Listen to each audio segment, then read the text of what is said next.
Welcome to Stories Podcast. I'm your host, Amanda Weldin. Today's story is called Dog King Holidays, an original story written for you by Daniel Hinds. Thanks! Enjoy the episode. Dog King, he's the king of the dogs. Dog King, he's the king of the dogs. Dog King, he's the king of the dogs. Dog King, he's the king of the dogs. His mother was a dog, his father was a king, so now he's Dog King, and he's king of the dogs. Dog King, his bite is worse than his bark. Dog King, because he bites like a shark. Dog King, you know he's ruling the streets. Dog King, he won't roll over for treats. His mother was a dog, his father was a king, so now he's Dog King, and he's king of the dogs. Dog King! Today we find Dog King, king of the dogs, sitting on his throne, gazing out at his kingdom. It was beautiful that morning, shining and bright like a well-chewed bone. The lovely trash and old boxes and mattresses that usually littered the alley kingdom were hidden. Atop it all, like a layer of sweet frosting on a stale cinnamon bun from the dumpster behind the donut shop, was a layer of snow. It had fallen during the night, laying down a few pillowy, pristine inches. Soon it would be marked by paws and tails. It would be stained yellow again, and then trampled into slush. For now, though, it was simply perfect. "It's a beautiful world," Dog King said, climbing upon his dirty mattress throne. He had added a grungy green garland to his cardboard crown, and they both sat crooked on his shaggy head. "Isn't it gorgeous, buddy?" "Oh, beautiful! Puh!" said Pickles, breaking through the snow like a newborn penguin. He shook himself from tip to tail, wiggling and sending snowflakes flying. The little Chihuahua was Dog King's royal assistant, but how much assistance he provided was up for debate. "Oh, easy for you to say, Your Highness! Oh, Highness is right! You're tall and you have snow privilege!" Dog King scratched at one ear and then the other, relocating more than a few families of fleas. "And what is snow privilege?" "Well, it's simple. When you squat to pee, your royal butt doesn't freeze to the ground. Oh, if I was meant to be in the cold, I'd have more fur. My great-aunt Norman, now there was a hairy dog. Looked like a wig on a mission, I swear. Oh!" Dog King laughed and pulled Pickles out of the snow, lifting him by the scruff of the neck like a mother would a puppy. He sat his shaking friend in his favorite flowered bike basket. It was propped up on some crates, up and out of the snowy drifts. "I will take care of it," Dog King said, and then he started digging on one side of the alley. His big, shaggy paws moved mounds of snow with every scoop. "Hey, Dog King!" said Rambo. The pit bull had just walked into the alley, dragging a giant, gnarled log in his teeth. "Are you digging? Oh, I love a good dig. You got room for one more?" "Come on in," said Dog King. "The digging is fine." "Oh, boy!" said Rambo, leaping in and out of the snow, bouncing on his paws. "I'ma get it. Dig it, rip it up. I'm gonna tunnel straight to Australia. Get over here, snow! Ha!" Rambo eventually stopped fighting the snow and started helping Dog King. More dogs began to trickle in, and some helped dig, kicking snow wildly and taking the occasional frenzied bite. Soon, there was a clear patch of ground, and the short dogs were able to conduct their business without freezing their tails off. Oh, thank Christmas, said Pickles, still shivering. I thought I was going to pop! Oh! More and more dogs arrived, and Dog King took his seat on his throne, tongue lolling and snow stuck all in his coat, making him look like a mangy polar bear, or maybe a cloud that got into the garbage. "So, what's on the royal schedule today?" he asked. "Oh, this morning we're decorating the alley," Pickles said. "It's going to be so pretty! Oh!" "Perfect. And then the party?" "Oh, yes! The party! Pickles started to shake with excitement, his little body trembling like a snowflake in the wind. Oh, the presents! Oh, the treaties and the stuffies and the squeakers! Oh, sweet Georgia Brown, the squeakers! I can't wait to sink my teeth into a good Christmas squeaker! Oh, Santa, I've been so good! Oh, I've been the goodest boy! Oh! Dog King smiled and greeted the rest of the dogs as they arrived. Some lived nearby, like Dog King and Pickles, and others had homes around the city, but they all came for the holiday party. Everyone was especially excited because this year, for the first time, they were all getting together early to decorate. Rambo's giant log started the pile, but it was only the beginning. Pickles and Annie dragged in a mostly green Christmas tree. Broadwin brought a menorah with mismatched candles, one of which looked suspiciously like a hot dog. Other Rex brought candles of his own, and Luke the Golden Doodle brought a small drum that he had chewed up only a little, just around the edges. On and on they came, laden with holiday supplies or food or both. There were Dalmatians with decorations, Pekingese with steeping teas, retrievers and corgis in oodles, Rotties and beagles and poodles. There were mutts as big as reindeer and mutts so small they could fit in a gift box. Broadwin came with a cask of hot broth tied around her neck, and she was pouring it onto lapping tongues, with bad accuracy but good reviews. Dog King padded down the alley to where a group was talking, garland and crown wobbling atop his royal head. He accepted a mouthful, and eyeful, and noseful of hot broth from Broadwin and stood with his friends. "So what's with that big log you brought, Sugar Pie?" the St. Bernard asked Rambo. "That's a Yule log," Rambo replied. "My moms take me to the woods every year, and we burn one with a bunch of their friends all together. I get to chew the sticks, and last year I almost caught a squirrel. It's my favorite holiday." The dogs all agreed that sounded like a pretty excellent time. "We always do Christmas," said Pickles. "My family gets all together, even my great-aunt Norman. Oh, and I get a stocking with my name on it and everything, and it's full of treats and a new stuffy with a squeaker. Oh, I've gotten a fuzzy duck, a fuzzy moose, a flamingo, oh, a hippo, oh, a rhinoceros, an elephant, an alligator." "We always get a Christmas tree," Annie said, "and I'm always the first one to pee on it. Christmas Eve, my humans leave out cookies and milk, and sometimes I sneak a bite. Later, I hear something in the chimney, and I fall asleep. When I wake up, there are presents. I wake up everyone else, and we all sit under the tree and open our presents together as a family."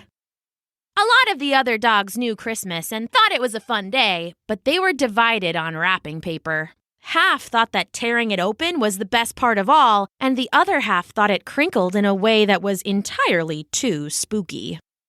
"We do Hanukkah," said Broadwin, and others around her nodded their heads. "It's around Christmas, but not always at the same time. We do 8 nights, and my people and I all come together to celebrate the invention of latkes, which are pancakes made of potatoes and are the best food in the whole world. I like mine with sour cream and applesauce and maybe some gravy, too." "Hanukkah's more about the temple in Jerusalem," said Dexter the bulldog. "But you're right about the latkes and the dreidels, especially the one my girls play with. They get all sticky with candy. He smacked his slobbery lip. "I love a good dreidel. Best 8 nights of the year. The next 8 can be a little rough, though. A lot of dreidels coming up none, if you know what I mean." "Whoa, my family does 7 nights, said Luke. "Ours is Kwanzaa, and we have 7 candles, plus stories and dancing and the drums, like a big party, all of us together.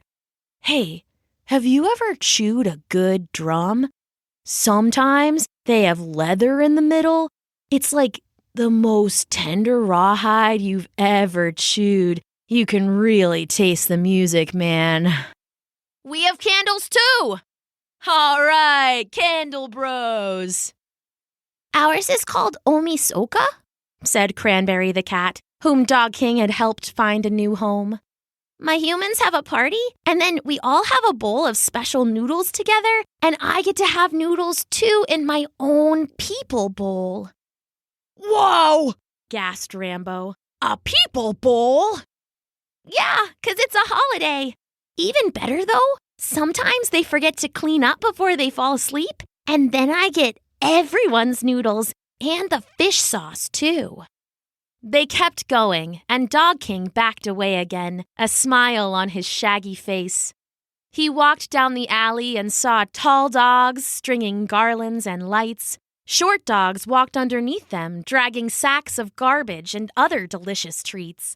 Fat dogs were setting up the food, eating as much as they shared, and one corgi popped a final cookie and found his little legs no longer reached the ground. Fortunately, his friends rolled him over onto his side so he could keep on eating, undisturbed. The snow, so beautifully clean this morning, was soon a mottled mess of dirty paws and electric yellows. It was stained with grease and gravy and grit. It was trampled and tumbled and stuck all over with hair and slobber and slime, and, to Dog King at least, it was more beautiful than ever. Soon after that, they were nearly ready to get the party started. And soon after that, a fight broke out. Dude, make some room, said Luke. I'm not your dude, guy, said other Rex. You better move, snapped Annie. Dog King made his way through the crowd until he found the fighting. A group of dogs was gathered around a stack of pallets in the center of the party. A Christmas tree was on its side, the dried part of the branches still smoldering. Broadwin's menorah was bent under Rambo's Yule log, its candles smoking and hot dog missing a bite. All around was splattered wax and splintered wood and even bits of drum. What's going on here? Dog King asked. How did you even light those candles? Pickles looked over Broadwin's back, eyebrows singed clean off. Don't even ask. Think about what's important. Your eyebrows aren't important? Oh, of course they are. My eyebrows are fabulous, but we have bigger problems. Oh, I'll say we do, said Annie. This is the center of the party, the best spot. Obviously, the Christmas tree should go here. Oh, the tree goes in the middle? Says who? Said Broadwin. Says me, said Annie. Oh, and me, said Pickles. And Santa, big guy, red suit, spreads joy to millions. Oh, maybe you've heard of him. Pickles, I don't think Santa would care where you put the tree, said Dog King. These Grinches are trying to ruin Christmas, snapped Annie. I don't know what a Grinch is, growled Rambo. But no one calls me one and gets away with it. He started barking at Annie, who started barking right back, her pink bow bobbing in the breeze. Stop it, said Dog King. No one is ruining anything, and no one is a Grinch. Grinch, muttered Rambo. No one is a Grinch either. Can you tell me what happened? I was just moving their big ugly tree to make room for my menorah, said Broadwin. And my candles too, man, said Luke. And I was just trying to move their candles to make room for my perfect, special, beautiful Christmas tree. Well, I never, said Broadwin. The disrespect. No one wants to say it, but I'll say it, Broadwin, cried Pickles. One of your candles was a hot dog. I saw it. And I saw you take a bite when you thought no one was looking. Oh, I was looking. Listen, said Rambo, trying to sound casual. My Yule log goes where it goes. My mom say we have to go with the flow of the universe, and we can't control it. Can't control it? Said Annie. Rambo, you dropped it onto the tree and the menorah and said bombs away, nerds. The spirits move in mysterious ways. I'll move you in mysterious ways. Oh, you two quiet down. You're giving me the vapors, Broadwin moaned. Hot dog candle! Hot dog candle! Pickles shouted at her. You're all really freaking me out, Cranberry cried. Come on, gang, said Dog King. We shouldn't be fighting. It's our holiday party. Tell that to him. No, you tell it to her. Oh, you tell it to both of them! Dog King, said Annie, can you tell them this is where the tree goes? No. This is where the menorah goes. Bros, but where am I gonna drum? This is Yule-log Town, chumps! Enough, barked Dog King. I'm sorry, but I need to think. Everybody, give me a minute, please. The Royal Guards, a trio of shaggy German shepherds, they shepherded the other dogs away, leaving Dog King alone in the alley. Tails were tucked and ears were low, and there was little in the way of friendly chatter while they waited. Luckily, they didn't have to wait long. A few minutes later, Dog King called them back. The dogs flooded back into the alley and found Dog King perched atop the pallets. Behind him, the platform was a crazy conflux of colors. There was the green Christmas tree and brightly painted drum, candles in every shade of the rainbow, both solid sticks and splattered wax. The Yule log was slathered in mistletoe and the menorah wove through with garlands and tinsel. All of it was covered in twinkling lights and bits and pieces of wrapping paper. Oh, wow, said Annie, the colors shining on her red, puffy fur. Wow. It's beautiful, said Rambo. Oh, Dog King, you magnificent so-and-so, said Pickles. It's wonderful! This is a holiday dog pile, said Dog King. I know it's hard. You all have these wonderful holidays and you want to share them with each other, but they don't quite overlap. Oh, the only one who overlaps is Rambo, sniffed Pickles, shooting a glance at the pit bull, who was licking his own rear end. Dog King pressed on. You don't have to stop doing your own holidays. You can all still have your different traditions. I mean, it's easy to see what you don't have in common. But when I was listening to you talk earlier, I noticed one thing you do have in common. Oh, cakes and latkes and tea so sweet the bees fly right in. Stuffies and squeakers! Big logs, shouted Rambo. Togetherness, said Annie quietly. We all do things together, with our friends and our families. Dog King nodded. All of your holidays are about being together. And that's what our holiday here is about too. And just look how great it is when everything comes together in one messy dog pile, he said. It's really wonderful, said Cranberry. I've said before that you really get two families. The one that you're born with and the one that you choose. We all chose to be together. That's as rare and magical as a well-aged dumpster steak from the supermarket, and it deserves to be celebrated. He hopped down from the pallets and stood with his friends. As long as we can do that together, too.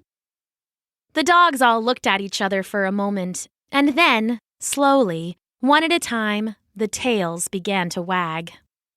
I'm sorry, Annie said to the others. I love Christmas so hard I forgot that you all love your holidays just as much. Oh, me too, Sugar Pie, said Broadwin. I get all caught up in the Latka fever. I'm sorry I called you nerds, said Rambo. You nerds are my best friends. Oh, you big brutes, give me a hug, said Pickles, and everything was forgiven. The dogs all crowded forward, oohing and awing at the lovely dog pile, and hugging and wrestling, wagging and wiggling and licking and leaping, the dogs celebrated their holiday together. Dog King, as always, leading the way. Dog King, he's the king of the dogs. Dog King, he's the king of the dogs. Dog King, he's the king of the dogs. Dog King, he's the king of the dogs. His mother was a dog, his father was a king, so now he's dog king, and he's king of the dogs. Dog king. His bite is worse than his bark. Dog king. Because he bites like a shark. Dog king. You know he's ruling the streets. Dog king. He won't roll over for treats. His mother was a dog, his father was a king, so now he's dog king, and he's king of the dogs.